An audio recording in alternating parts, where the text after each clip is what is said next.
Solution. It's me Dilna Anand, നിങ്ങളുടെ സ്വന്തം Dilna miss ആണ്. അപ്പൊ നമ്മൾ ഇന്ന് electric energy consumption and conservation അഥവാ വൈദ്യുതോർജ്ജം ഉപഭോഗവും സംരക്ഷണം എന്ന് പറഞ്ഞ 5ാമത്തെ ചാപ്റ്ററിലെ നമ്മുടെ ആ ഒരു ചാപ്റ്റർ നമ്മൾ ഇതാ കുറഞ്ഞ സമയത്തിനുള്ളിൽ ഫുള്ള് റിവൈസ് ചെയ്യാൻ പോവുകയാണ്. സോ നിങ്ങൾക്ക് ഇതാ ഒരു ഡൗട്ടും ഇല്ലാണ്ട് ഈ ഒരു ക്ലാസ് കഴിയുമ്പോഴേക്ക് ഈ ഒരു കുറഞ്ഞ സമയത്തിനുള്ളിൽ ഈ ഒരു ചാപ്റ്റർ പക്കാ സെറ്റ് ആയിരിക്കും. സോ നമ്മൾ ഏറ്റവും കുറഞ്ഞ സമയത്തിനുള്ള എങ്ങനെയാ ഈ ഒരു ചാപ്റ്റർ പഠിക്കാല്ലേ കാണിച്ചു തരാൻ നോക്കിക്കോളൂ. ഫസ്റ്റ് തന്നെ ഈ ഒരു ചാപ്റ്റർ 5 എന്തൊക്കെയാണ് പഠിക്കേണ്ടത് എന്നുള്ളതാണ്. സോ ആദ്യം നിങ്ങൾ ഇത്രയും കാര്യങ്ങളാണ് ഇവിടെ പഠിക്കാനുള്ളത്. നമുക്ക് വൈദ്യുതിയുടെ താപഫലം അഥവാ ഹീറ്റിംഗ് എഫക്ട് ഓഫ് ഇലക്ട്രിക് കറന്റിനെ കുറിച്ച് പഠിക്കാനുണ്ട്, പവറിനെ കുറിച്ച് പഠിക്കാനുണ്ട്, വാട്ടവർ മീറ്റർ, പിന്നെ ലാസ്റ്റ് കാർബൺ ഫുട് പ്രിന്റും എനർജി ഡിമാൻഡും. അത് മാത്രമേ ഈ ഒരു ചാപ്റ്ററിൽ വരുന്നുള്ളൂ. പക്ഷെ കുറച്ച് പ്രോബ്ലംസ് ഒക്കെ വരുന്നതുകൊണ്ട് തന്നെ മക്കൾക്ക് കുഴപ്പിക്കുന്ന പോലെയൊക്കെ തോന്നുന്നുണ്ടാവും. പക്ഷെ ഈസി ആണെടാ. ആ ഒരു പ്രോബ്ലത്തിന് വേണ്ടിയുള്ള ഇക്വേഷൻസ് മാത്രം എന്റെ മക്കള് പഠിച്ചാൽ മതി. സോ ഫസ്റ്റ് തന്നെ എന്റെ മക്കൾ എനർജി കൺവേർഷൻ അത് ഊർജ്ജ പരിവർത്തനം എന്താണെന്നാണ് പഠിച്ചിട്ടുള്ളത് അല്ലെ. സോ ഇവിടെ കുറെ എന്ത് കൊടുത്തിട്ടുണ്ട്, ഉപകരണങ്ങൾ കൊടുത്തിട്ടുണ്ട്. അപ്പൊ ഈ ഉപകരണങ്ങളൊക്കെ എന്തുണ്ട്, ഊർജ്ജ മാറ്റമുണ്ട് അല്ലെ, എനർജി ചേഞ്ച് ഉണ്ട്. കെറ്റില് കൊടുത്തിട്ടുണ്ട്, കെറ്റിലുണ്ട്, പിന്നെ എന്താണ് നമ്മുടെ ബൾബ് കൊടുത്തിട്ടുണ്ട്, ഫാന് കൊടുത്തിട്ടുണ്ട്. ഇതിലൊക്കെ എന്താണ് വൈദ്യുതോർജ്ജം അല്ലെ. വൈദ്യുതോർജ്ജം ഒരു ഫോം ഓഫ് എനർജി ആയിട്ട് മാറുകയാണ് ചെയ്യുന്നത്, ഊർജ്ജ രൂപത്തിലേക്ക് മാറുകയാണ് ചെയ്യുന്നത്. കെറ്റിലാണെങ്കിൽ എന്താണ് അവിടെ ചൂടാക്കുകയാണ് അല്ലെ, ഹീറ്റ് എനർജി ആയിട്ടാണ് മാറുന്നത്, താപോർജ്ജമായിട്ടാണ്. ഇനി നമ്മുടെ ബൾബ് ആണെങ്കിലോ, ബൾബിലാണെങ്കിലും എന്ത് തന്നെയാണ് അവിടെ പ്രകാശോർജ്ജമായിട്ടാണ്, ലൈറ്റ് എനർജി ആയിട്ടാണ് മാറുന്നത്. ഇനി ലാസ്റ്റ് വൺ നമ്മുടെ ഫാനാണ്. ഫാനിലാണെങ്കിലോ യാന്ത്രികോർജ്ജമായിട്ടാണ്, മെക്കാനിക്കൽ എനർജി ആയിട്ടാണ് മാറുന്നത്. ഇതൊക്കെ നമുക്ക് അറിയുന്ന കാര്യമാണ്. സോ നിങ്ങൾക്കറിയാം എനർജിനെ നമുക്ക് എന്ത് ചെയ്യാൻ പറ്റില്ല, നിർമ്മിക്കുവാനും നശിപ്പിക്കുവാനും പറ്റില്ല. ഒരു ഫോം ഓഫ് എനർജി അല്ലെ ഒരു ഫോമിൽ നിന്ന് മറ്റൊരു ഫോമിലേക്ക് മാറ്റാൻ മാത്രമേ സാധിക്കുകയുള്ളൂ. Law of conservation of energy 9ാം ക്ലാസ്സിൽ പഠിച്ചാണ്. സോ നെക്സ്റ്റ് നമ്മൾ പഠിച്ചിട്ടുള്ളത് നമ്മുടെ നിക്രോമിനെ കുറിച്ചാണ്. നിക്രോമിനെ കുറിച്ച് നിങ്ങൾക്ക് അറിയാലോ അല്ലെ. ഹീറ്റിംഗ് എലമെന്റ് ആയിട്ട് നമ്മൾ ഉപയോഗിക്കുന്ന നിക്രോം ആണ്. നിക്രോം കമ്പിയിലൂടെ കറന്റ് കടന്നു പോകുമ്പോൾ എന്തുണ്ടാവുന്നുണ്ട്, അവിടെ താപോർജ്ജം ഉൽപ്പാദിപ്പിക്കപ്പെടുന്നുണ്ട് അല്ലെ. സോ ആ ഒരു കാര്യം ഓർത്തോളാ. നെക്സ്റ്റ് എന്താണ് ജൂൾ ഹീറ്റിംഗ്, എന്താണ് അല്ലെങ്കിൽ ജൂൾ ഹീറ്റിംഗ് അല്ലെങ്കിൽ ഓമിക് ഹീറ്റിംഗ് എന്താണ് ഹീറ്റിംഗ് എലമെന്റ് എന്നുള്ള കാര്യം എന്റെ മക്കളെ പഠിച്ചിരിക്കണം. സോ നോക്കാടാ മക്കളെ, the process of production of heat when electricity flows through a conductor is joule heating. അപ്പൊ അവിടെ എന്താണ് ഈ ജൂൾ ഹീറ്റിംഗ് ഓമിക് ഹീറ്റിംഗ് എന്ന് പറയുന്നത്? താപം ഉണ്ടാകുന്ന എന്ന് വെച്ചാൽ വൈദ്യുതോർജ്ജം താപോർജ്ജമായിട്ട് മാറുന്ന ഒരു പ്രോസസ്സിനാണ് ഓമിക് ഹീറ്റിംഗ് അഥവാ ജൂൾ ഹീറ്റിംഗ് എന്ന് പറയുന്നത്. ഒരു ചാലകത്തിലൂടെ വൈദ്യുതി പ്രവഹിക്കുമ്പോൾ താപോർജ്ജം ഉൽപ്പാദിപ്പിക്കപ്പെടുന്ന പ്രവർത്തനമാണ് ജൂൾ ഹീറ്റിംഗ് അഥവാ ഓമിക് ഹീറ്റിംഗ്. അപ്പം ഈ ഒരു താപോർജ്ജം ഉണ്ടാകുന്ന ആ ഒരു ഭാഗത്തിന് അഥവാ the part used to produce heat energy in heating appliances is heating element. അഥവാ താപനോപകരണങ്ങളിൽ താപോർജ്ജം ഉൽപ്പാദിപ്പിക്കാൻ ഉപയോഗിക്കുന്ന ഭാഗത്തെ ഹീറ്റിംഗ് എലമെന്റ് എന്നാണ് പറയുന്നത്. താപോർജ്ജം ഉൽപ്പാദിപ്പിക്കപ്പെടുന്ന ഒരു ഭാഗം, ഇപ്പം നമുക്ക് അയൺ ബോക്സ് എടുത്തു കഴിഞ്ഞാൽ എന്തുണ്ട്, ഒരു ഭാഗമുണ്ട്, അതാണ് നിക്രോം അല്ലെ. അയൺ ബോക്സിൽ നിക്രോം ആണ് ഉപയോഗിക്കുന്നത്. സോ അവിടെ ഹീറ്റിംഗ് എലമെന്റ് ആയിട്ട് ആ ഒരു ഹീറ്റിംഗ് എലമെന്റിന്റെ ആ ഒരു ഭാഗമാണ് കൂടുതൽ ചൂടാകുന്നത് എന്നുള്ള കാര്യം ആലോചിച്ചോളാം. ഓക്കെ. സോ ഹീറ്റിംഗ് എലമെന്റ് ആയിട്ട് നമ്മൾ നിക്രോമിനെയാണ് ഉപയോഗിക്കുന്നത്. സോ ഈ നിക്രോം എന്ന് പറയുന്നത്, നിക്രോമിന് കുറച്ച് പ്രത്യേകതയുണ്ട്. നിക്രോം എന്ന് പറഞ്ഞാൽ നിങ്ങൾക്കറിയാം നിക്കലും ക്രോമിയവും കൂടി ചേർന്നുണ്ടായിട്ടുള്ള ഒരു ലോഹ സങ്കരമാണ്, ഒരു അലോയ് ആണ് എന്നുള്ള കാര്യം മറക്കരുത്. സോ നിക്രോമിന്റെ പ്രത്യേകത നിർബന്ധമായിട്ട് പഠിച്ചിരിക്കണം. ഹൈ ഓക്സിഡേഷൻ റെസിസ്റ്റൻസ് ആണ്, അഥവാ എന്താണ് ഉയർന്ന ഓക്സിഡേഷൻ പ്രതിരോധമാണ്. പിന്നെ എന്താണ് ability to provide heat energy for long time in a red hot state അല്ലെ. ചുട്ടുപഴുത്ത അവസ്ഥയിൽ ദീർഘനേരം എന്ത് ചെയ്യുന്നുണ്ട്, താപോർജ്ജം നൽകാനുള്ള കഴിവുണ്ട് അല്ലെ.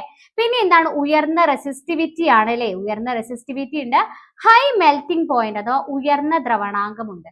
സോ എത്ര താപം വന്നു കഴിഞ്ഞാലും ഉരുകുവാള് ഇല്ല, ആൾ ഉരുകേയില്ല. അതാണ് ആളുടെ പ്രത്യേകത അല്ലെ.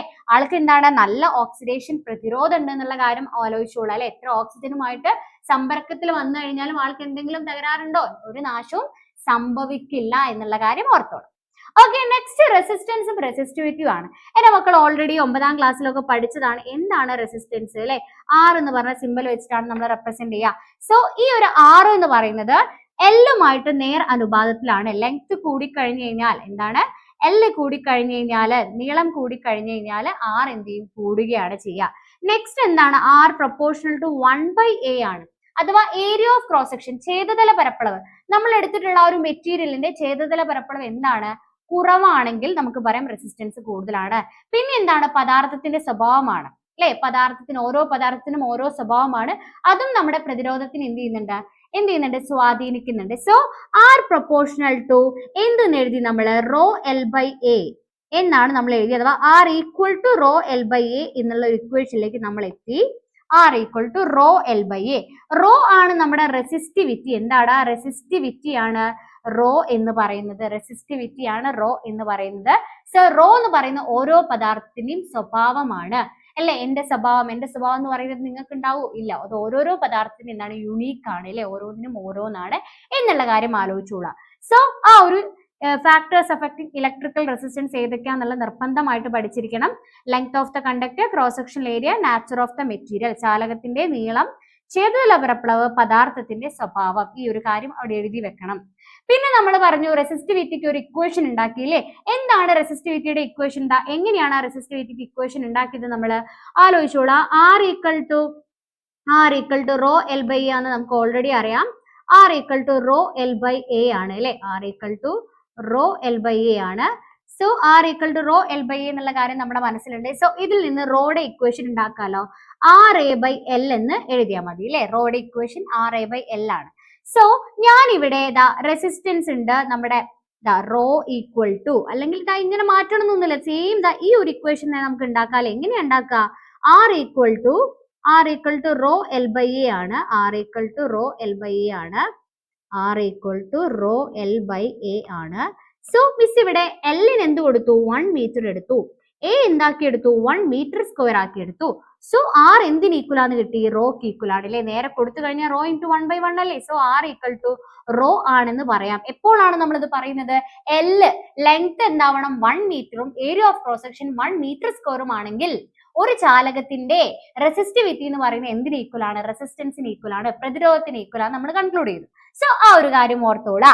ദെൻ അതിന്റെ എന്തും കൂടി എഴുതിയിട്ടുണ്ട്, ഡെഫിനിഷനും കൂടി എഴുതിയിട്ടുണ്ട്. ഒരു ചതുരശ്ര മീറ്റർ ഛേദതല പരപ്പളവും 1 മീറ്റർ നീളവുമുള്ള ഒരു ചാലകത്തിന്റെ പ്രതിരോധമാണ് ആ ചാലകം നിർമ്മിച്ചിരിക്കുന്ന പദാർത്ഥത്തിന്റെ റെസിസ്റ്റിവിറ്റി.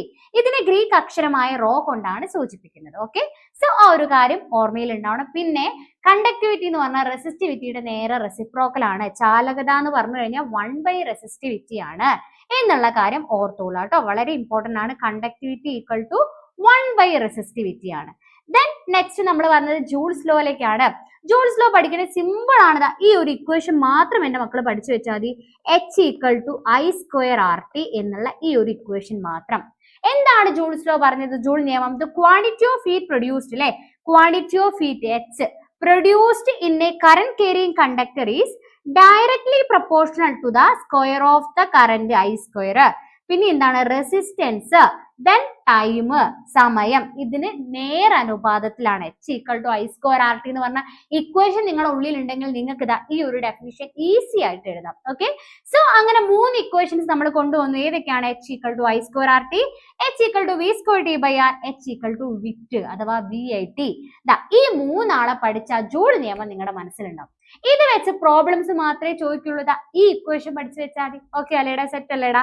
സോ ഒരു പ്രോബ്ലം മിസ് കൊടുത്തിട്ടുണ്ട്. എന്താണ്? 230 വോൾട്ടിൽ പ്രവർത്തിക്കുന്ന ഒരു ഇലക്ട്രിക് ഹീറ്ററിലൂടെ 2 ആംപിയർ വൈദ്യുതി 15 മിനിറ്റ് പ്രയോഗിച്ചാൽ ഉണ്ടാകുന്ന താപത്തിന്റെ അളവ് കണക്കാക്കാനാണ് പറഞ്ഞിട്ടുള്ളത്. സോ നേരെ വി തന്നിട്ടുണ്ട്, ഐ തന്നിട്ടുണ്ട്, ടി തന്നിട്ടുണ്ട്. നേരെ ഏത് ഇക്വേഷനാണ് നിങ്ങൾ അപ്ലൈ ചെയ്യേണ്ടത്? H equal to V square T by R ആണ്. നേരെ കൊടുത്താൽ മതി. സോ ജസ്റ്റ് ഒരു ഇക്വേഷൻ പ്രോബ്ലം കൊടുത്തുന്നേ ഉള്ളൂ. സോ അത് അതേപോലെ സബ്സ്റ്റിറ്റ്യൂട്ട് ചെയ്യുക, ആൻസർ കിട്ടും. നെക്സ്റ്റ് നിങ്ങൾ ഓർത്ത് വെക്കേണ്ട ഒരു കാര്യമാണ്, നമ്മളിപ്പോ ഓൾറെഡി പറഞ്ഞു എച്ച് ഈക്വൽ ടു എന്താടാ? H equal to V square T by R അല്ലേടാ? ഇതിന്റെ അർത്ഥം എന്താ? വോൾട്ടേജ് കോൺസ്റ്റന്റ് ആണെങ്കിൽ, വോൾട്ടേജ് ഒരു സ്ഥിരസംഖ്യയാണെങ്കിൽ നമ്മുടെ താപത്തിന്റെ അളവ് എച്ച് എന്തിന് വിപരീത അനുപാതത്തിലാണ്? ആറിന് വിപരീത അനുപാതത്തിലാണ്. എച്ചും ആറും എന്താ? വിപരീത അനുപാതത്തിലാണ്. എപ്പോൾ? വോൾട്ടേജ് കോൺസ്റ്റന്റ് ആണെങ്കിൽ എന്നുള്ള കാര്യം ആലോചിച്ചോളാം. So if a voltage is constant, voltage എന്താടാ? കോൺസ്റ്റന്റ് ആണെങ്കിൽ when the resistance in the circuit is decreased, the current increases. Resistance കുറയുകയാണെങ്കിൽ കറന്റ് എന്ത് ചെയ്യും? കൂടും. ഐ കൂടുകയാണ് ചെയ്യുക. Hence the quantity of heat produced increase ചെയ്യും. അപ്പം ക്വാണ്ടിറ്റി ഓഫ് ഹീറ്റും കൂടി എന്ത് ചെയ്യുന്നുണ്ട്? അവിടെ കൂടുകയാണ് ചെയ്യുക. വോൾട്ടേജ് കോൺസ്റ്റന്റ് ആണെങ്കിൽ നിങ്ങൾക്ക് ഈ ഒരു ഇക്വേഷനും കൂടെ അവിടെ ഓർത്ത് വെക്കാം. ഐ ഈക്വൽ ടു അല്ലെങ്കിൽ R equal to V by I ആണ്, അല്ലെങ്കിൽ I equal to V by R ആണ്. സോ ഐ കൂടുക എന്ന് പറഞ്ഞു കഴിഞ്ഞാൽ ആർ അവിടെ കുറഞ്ഞു. ഇനി ആറ് കൂടുക എന്ന് പറഞ്ഞാൽ ഐ എന്ത് ചെയ്തു? അവിടെ കുറഞ്ഞു. ആ ഒരു കാര്യം ഓർത്തോളാ. സോ അത് മാത്രമേ ഇവിടെ പറയുന്നുള്ളൂ. നെക്സ്റ്റ് ഇങ്ങനെതാ നിങ്ങൾ ഈ ഒരു അയൺ ബോക്സിലൊക്കെ കണ്ടിട്ടുണ്ടെങ്കിൽ 750 വാട്ട് 50 ഹെഡ്സ് എന്റെ മക്കൾ കാണുകയാണ്. 750 വാട്ട് 50 ഹെഡ്സ് നിങ്ങൾ കണ്ടിട്ടുണ്ടെങ്കിൽ ഇതിന്റെ അർത്ഥം എന്താടാ?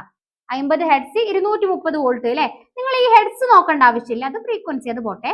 ഈ എന്താണ് കൊടുത്തിട്ടുള്ളത്? 750 വാട്ട് 230 വോൾട്ട് എന്നതിന്റെ അർത്ഥം എന്താ? നമ്മള് 230 വോൾട്ട് കൊടുക്കുകയാണെങ്കിൽ ഈ ഒരു താപനോപകരണം 750 വാട്ടിൽ പ്രവർത്തിക്കും എന്നാണ്. അപ്പൊ മിസ് 230 വോൾട്ടിൽ കൂടുതൽ കൊടുത്തു കഴിഞ്ഞാലോ എന്ത് ചെയ്യും? പവർ കൂടും. വോൾട്ടേജ് കൂടിക്കഴിഞ്ഞാൽ പവർ കൂടും. പവർ കൂടിക്കഴിഞ്ഞാൽ ഉപകരണം എന്താവും? തകരാറിലാവും. ഇനി കുറച്ച് കൊടുത്താലോ, വോൾട്ടേജ് കുറച്ചാലോ പവർ കുറയും, ഉപകരണം പ്രവർത്തിക്കോ? ഇല്ല. ആ ഒരു കാര്യം മനസ്സിലുണ്ടായാൽ മതി. നെക്സ്റ്റ് നമ്മൾ വന്നത് വൈദ്യുത പവറിലേക്കാണ്, ഇലക്ട്രിക് പവർ അല്ലെ? അപ്പൊ എന്താണ് വൈദ്യുത പവർ എന്നുള്ളത് പഠിച്ചു വെക്കണം. Power is the quantity of work done by an electrical appliances per unit time. ഒരു വൈദ്യുതോപകരണം യൂണിറ്റ് സമയത്തിൽ ചെയ്യുന്ന പ്രവൃത്തിയുടെ അളവാണ് എന്ത്? പവർ എന്ന് പറഞ്ഞു. അപ്പൊ P ഈക്വൽ ടു W/T എന്നുള്ള ഇക്വേഷൻ എന്റെ മക്കളുടെ ഉള്ളിൽ ഉണ്ടാകണം. P ഈക്വൽ ടു W/T ആണ്. ഇനി W നെ നമുക്ക് എന്ത് ചെയ്യാം? H വെച്ച് റീപ്ലേസ് ചെയ്യാം. ഇത് വർക്കാണ്. ഇവിടുത്തെ വർക്ക് എന്ന് പറഞ്ഞാൽ എന്താ? താപം ഉൽപ്പാദിപ്പിക്കുക എന്നാണ്. സോ H/T വെച്ച് എന്ത് ചെയ്യാം? റീപ്ലേസ് ചെയ്യാം. P equal to H/T. Okay അല്ലേ? So P equal to H/T കിട്ടി. ഇനി അതിൽ നിന്ന് നമ്മൾ ഇതാ 3 ഇക്വേഷൻസ് ഉണ്ടാക്കുന്നുണ്ട്. ആ ഇക്വേഷൻസ് നോക്കിക്കോളാം. P equal to I²R, P equal to V²/R, P equal to VI.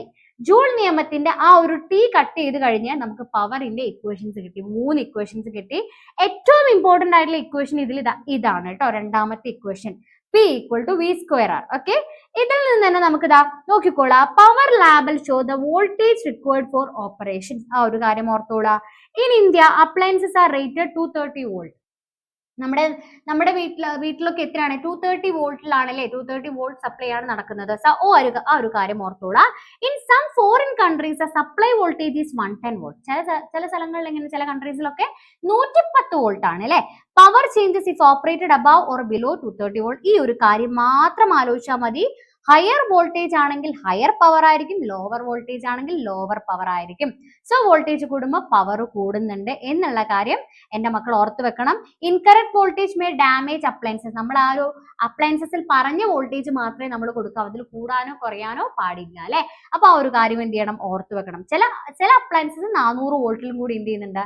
പ്രവർത്തിക്കുന്നുണ്ട് എന്നുള്ള കാര്യം ഓർത്തോളാം. ഓക്കെ, നെക്സ്റ്റ് നമ്മൾ ഈ ഒരു ഇക്വേഷൻ പറഞ്ഞു. P equal to V²/R. ഈ ഇക്വേഷൻ വളരെ വളരെ ഇമ്പോർട്ടന്റ് ആണ്. ഇവിടെ നിന്ന് നിങ്ങൾ മനസ്സിലാക്കിക്കോളാം. ഇഫ് വോൾട്ടേജ് കോൺസ്റ്റന്റ് ആണെങ്കിൽ, വോൾട്ടേജ് സ്ഥിരസംഖ്യ ആണെങ്കിൽ പവർ P എന്തിന് വിപരീത അനുപാതത്തിലാണ്? ആറുമായിട്ട് വിപരീത അനുപാതത്തിലാണ് വോൾട്ടേജ് കോൺസ്റ്റന്റ് ആകുന്ന സമയത്ത്. അപ്പൊ റെസിസ്റ്റൻസ് കൂടിയ ഒരു ഉപകരണത്തിന്റെ പവർ എന്തായിരിക്കും? കുറവായിരിക്കും. അപ്പൊ നോക്കിക്കോളാം. Appliances with a higher resistance will have lower power and those with a lower resistance will have higher power. പ്രതിരോധം കൂടുതലുള്ള ഉപകരണങ്ങൾക്ക് പവർ കുറവായിരിക്കും, പ്രതിരോധം കുറഞ്ഞ ഉപകരണങ്ങൾക്ക് പവർ കൂടുതലായിരിക്കും. അത്ര മാത്രമേ ഉള്ളൂ. അത് വെച്ചൊരു പ്രോബ്ലം നിങ്ങളോട് എന്തായാലും ചോദിക്കും, നിർബന്ധമാണ്. ഈ ഒരു equation P equal to V²/R എന്ന ഇക്വേഷൻ വെച്ച് എന്തായാലും നിർബന്ധമായിട്ട് ഒരു പ്രോബ്ലം നിങ്ങൾ മാർക്ക് ചെയ്ത് വെച്ചോളൂ, ചോദിച്ചിരിക്കും. ഓക്കെ, സോ ഇവിടെ നിങ്ങൾക്ക് ആദ്യത്തെ പവറും രണ്ടാമത്തെ വോൾട്ടേജും ഒക്കെ തരും. എന്നിട്ട് എന്താ പറയാ?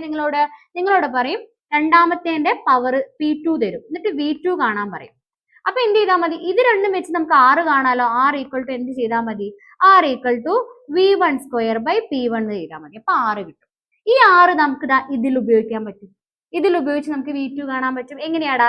V2 ഈക്വൽ ടു എന്ത് ചെയ്താൽ മതി? V2 ഈക്വൽ ടു എന്ത് ചെയ്താൽ മതി? റൂട്ട് P2R ചെയ്താൽ മതി. അപ്പം V2 കിട്ടും. അപ്പം ആ ഒരു രീതിയിൽ നമുക്ക് ഈ ഒരു പ്രോബ്ലം സോൾവ് ചെയ്യാൻ പറ്റും. നെക്സ്റ്റ് നിങ്ങൾ പഠിക്കുന്ന എന്താണ് വാട്ട് അവർ മീറ്റർ എന്നാണ്. വളരെ ഇമ്പോർട്ടന്റ് ആണ്. നമ്മൾ വൈദ്യുതോർജ്ജം മെഷർ ചെയ്യാൻ ഉപയോഗിക്കുന്ന ഉപകരണമാണ് വാട്ട് അവർ മീറ്റർ അല്ലെ? വാട്ട് അവർ മീറ്റർ എന്താ? കിലോ വാട്ട് അവർ ആണ് നമ്മൾ സാധാരണയായിട്ട് വൈദ്യുതോർജ്ജം കാണിക്കാൻ വേണ്ടി അല്ലെ റെപ്രസെന്റ് ചെയ്യാൻ ഉപയോഗിക്കുന്ന യൂണിറ്റ് കിലോ വാട്ട് അവർ ആണ്. ഇതാ നോക്കിക്കോളാം, കൊമേഴ്ഷ്യൽ യൂണിറ്റ് എന്നാണ് ഇതിന് പറയാ അല്ലെ? ഇലക്ട്രിക് എനർജിയുടെ കൊമേഴ്ഷ്യൽ യൂണിറ്റ് ആണ് കിലോ വാട്ട് അവർ, അല്ലെങ്കിൽ യൂണിറ്റ് എന്നും കൂടെ പറയാറുണ്ട് അല്ലെ? യൂണിറ്റ് വൈദ്യുതോർജ്ജം എന്ന് പറയാറുണ്ട്, ഇത്ര യൂണിറ്റ് എന്നും പറയാറുണ്ട്. അതും ഓർത്ത് വെച്ചോളാം. സോ ദാ നോക്കിക്കൊള്ളാം, ഇതിൽ വൈദ്യുതോർജ്ജം കിലോവാട്ട് അവർ എന്ന യൂണിറ്റിലാണ് അളക്കുന്നത്. ഇത് തന്നെയാണ് വൈദ്യുതോർജ്ജത്തിന്റെ വ്യാവസായിക യൂണിറ്റ്, കൊമേഴ്ഷ്യൽ യൂണിറ്റ് ചോദിക്കും. എന്താണ്? കിലോവാട്ട് അവർ ആണ്. ദാ ആ ഒരു ഇക്വേഷൻ പഠിച്ചു വെക്കണം. ഇലക്ട്രിക് എനർജി കിലോവാട്ട് അവറിൽ കാണാൻ വേണ്ടി ഈ ഒരു ഇക്വേഷൻ നമ്മൾ ആദ്യം പഠിച്ചിട്ടുണ്ട്. വൈദ്യുതോർജ്ജം E = PT ആണ്. പവർ ഇൻറ്റു അതുപോലെ തന്നെ പവർ ഇൻറ്റു ടൈം ആണ് അല്ലെ, P × T ചെയ്താൽ മതി. ഇനി അതിനെ നമുക്ക് കിലോവാട്ട് അവറിൽ കാണുന്നുണ്ടെങ്കിൽ എന്ത് ചെയ്യണം? ഈ ഒരു പവറിന് എന്ത് ചെയ്യണം? നമ്മൾ കിലോവാട്ടിലേക്ക് മാറ്റണം. അതിനാണ് നമ്മൾ 1000 കൊണ്ട് ഡിവൈഡ് ചെയ്യുന്നത്. E = PT, E = പട്ടി എന്ന് മിസ് പറഞ്ഞിട്ടുണ്ടായിരുന്നു, പട്ടി ബൈ 1000. സോ ആ ഒരു കാര്യം നോട്ട് ചെയ്ത് വെച്ചാൽ മതി. P = PT/1000 ആണ്, നിർബന്ധമാണ്. അത് വെച്ചൊരു പ്രോബ്ലം നമുക്ക് പ്രതീക്ഷിക്കാം. സോ ഇതേപോലെ ഉപകരണത്തിൻ്റെതാ ഇതേപോലെ 2 ഉപകരണത്തിനും 500 വാട്ടുള്ള ഗ്രൈൻഡറും 600 വാട്ടുള്ള ഇലക്ട്രിക് അയണുമാണ് ഇവിടെ തന്നുള്ളത്. അത് 2 അവറാണ് പ്രവർത്തിക്കുക എന്ന് പറഞ്ഞു. അതിന്റെ കാണാനുള്ള ഒരു ക്വസ്റ്റ്യൻ എന്തായാലും വരുന്നത്. ഈ ഒരു ഇക്വേഷൻ വെച്ച് ഈസി ആയിട്ട് കാണാം. PT/1000 വെച്ച് കണ്ടാൽ മതി. ഒന്നെങ്കിൽ സെപ്പറേറ്റ് കാണാം, എന്നിട്ട് എന്ത് ചെയ്യുക? ആഡ് ചെയ്യുക. സിമ്പിൾ ആണ്. നെക്സ്റ്റ് ഓർത്ത് വെക്കണേ, എന്താണ് പീക്ക് അവർ എന്നുള്ളതാണ്. 6 PM മുതൽ 10 PM വരെയുള്ള ആ ഒരു സമയമാണ് എന്ത്? പീക്ക് അവർ. ആ ഒരു സമയങ്ങളിൽ നമ്മൾ എന്ത് ചെയ്യരുത്? ഉപകരണങ്ങൾ അധികമായിട്ട് എന്ത് ചെയ്യരുത്? പ്രവർത്തിപ്പിക്കരുത്. അപ്പം അധിക രീതിയിൽ എന്ത് ചെയ്യും? വൈദ്യുതോർജ്ജം നമ്മൾ ഉപയോഗിക്കും. അപ്പൊ അത് നല്ലതാണോ? അല്ല. സോ ആ ഒരു കാര്യം ഓർത്ത് വെച്ചോളാം. ദെൻ എങ്ങനെയാണ് നമ്മൾ വീടുകളിൽ ഇലക്ട്രിസിറ്റി കൺസപ്ഷൻ ഒഴിവാക്കുക എന്നുള്ളതാണ്, ഉപയോഗം കുറയ്ക്കുക എങ്ങനെയാണെന്നുള്ളതാണ്. ഊർജ്ജക്ഷമത കൂടിയ വൈദ്യോപകരണങ്ങൾ ഉപയോഗിക്കുക, ആവശ്യം കഴിഞ്ഞാൽ ഉടൻ സ്വിച്ച് ഓഫ് ചെയ്യുക. ഇതൊക്കെ നിങ്ങൾക്ക് അറിയുന്ന കാരണങ്ങളാണ്, നിങ്ങൾക്ക് എഴുതാവുന്നതേ ഉള്ളൂ അല്ലെ. LED ട്യൂബുകളും ബൾബുകളും ഉപയോഗിക്കുക, സിമ്പിൾ ആണ് അല്ലെ. ആ ഒരു കാര്യം എഴുതി വെച്ചാൽ മതി. ദെൻ നമ്മൾ പഠിക്കുന്ന ഊർജ്ജ പ്രതിസന്ധി എന്താണ് അല്ലെ. ഊർജ്ജ പ്രതിസന്ധി, എനർജി ക്രൈസിസ്. നമ്മൾ കൂടുതലായിട്ട് എന്ത് ചെയ്യുക? ഊർജ്ജം ഉപയോഗിക്കാം. പക്ഷെ ഊർജ്ജം എവിടെ ഉണ്ടോ? ഇല്ല. അതാണ് പറയുന്നത് energy crisis is increasing in demand for energy and decreasing in its availability. അഥവാ ഊർജത്തിന്റെ ആവശ്യകതയിലുള്ള വർധനവും ലഭ്യതയിലുള്ള കുറവുമാണ് എന്ത്? ഊർജ്ജ പ്രതിസന്ധി എന്ന് പറയുന്നത്. സോ ദാ ഈ നമ്മൾ പൊതുവെ ഇപ്പോൾ ഈ ഊർജ്ജ പ്രതിസന്ധിക്ക് ഒഴിവാക്കാൻ വേണ്ടി നമ്മൾ സോളാർ പാനൽ ഒക്കെ ഉപയോഗിക്കും അല്ലെ. സോളാർ എനർജിയാണ് ഉപയോഗിക്കുന്നത്. So list the device that utilise solar energy. ഏതൊക്കെയാടാ? Solar water heater, solar cooker, solar distiller ഒക്കെ നമുക്ക് എക്സാമ്പിൾ ആയിട്ട് പറയാം. അപ്പൊ അവിടെ സോളാർ സെല്ലിൽ എന്താ നടക്കുന്നത്? സൗരോർജ്ജം വൈദ്യുതോർജ്ജമായിട്ട് മാറുകയാണ് ചെയ്യുന്നത്. In solar cell solar energy is converted to electrical energy അവിടെ ഉൽപ്പാദിപ്പിക്കുകയാണ് ചെയ്യുന്നത്. ഓക്കെ. ദെൻ നെക്സ്റ്റ് സോളാർ സെല്ലിനെ കുറിച്ച് നിങ്ങളുടെ ടെക്സ്റ്റിൽ കൂടുതലായിട്ടൊക്കെ പറയുന്നുണ്ട്. ഒന്നുമില്ല, ഇത്രയും സിമ്പിൾ ആയിട്ടുള്ള കാര്യങ്ങളാണ്.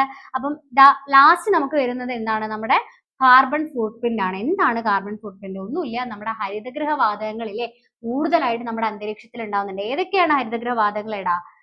ഏതൊക്കെയാണ്? മീഥേൻ ഉണ്ട്, CH4 ഉണ്ട്, പിന്നെ ഏതാണ്? കാർബൺ ഡൈ ഓക്സൈഡ് ഒക്കെ അല്ലെ. ഇതൊക്കെ എന്താണ്? Carbon dioxide, carbon monoxide, ഇതൊക്കെ എന്താണ്? ഹരിതഗൃഹ വാതകങ്ങളാണ്.